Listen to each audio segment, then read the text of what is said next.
হত্যাচেষ্টা মামলায় গ্রেফতার হওয়া জনপ্রিয় অভিনেত্রী নুসরাত ফারিয়া জামিনে মুক্তি পেয়েছেন।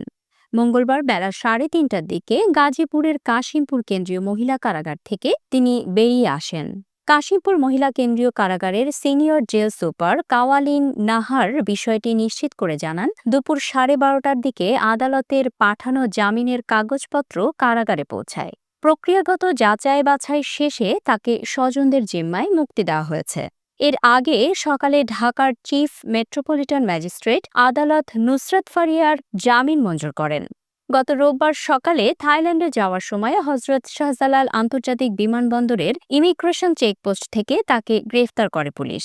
এরপর তাকে ঢাকা মহানগর গোয়েন্দা পুলিশের কার্যালয়ে নিয়ে জিজ্ঞাসাবাদ করা হয়। মামলার নথি অনুযায়ী ছাত্র জনতার গণ আন্দোলনের সময় 19শে জুলাই রাজধানীর ভাটারা এলাকায় এনামুল হক গুলিবিদ্ধ হন।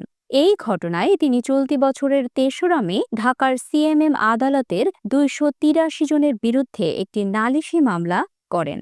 মামলায় নুসরাত ফারিয়া সহ ১৭ জন অভিনেতা অভিনেত্রীকে আসামি করা হয়।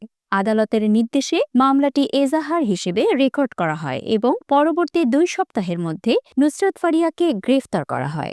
এই ঘটনায় অভিনয় অঙ্গনে এবং নুসরাতের ভক্তদের মধ্যে মিশ্র প্রতিক্রিয়া দেখা গেছে। জামিনে মুক্তির পর তিনি কোনো মন্তব্য না করে কারাগার ত্যাগ করেন।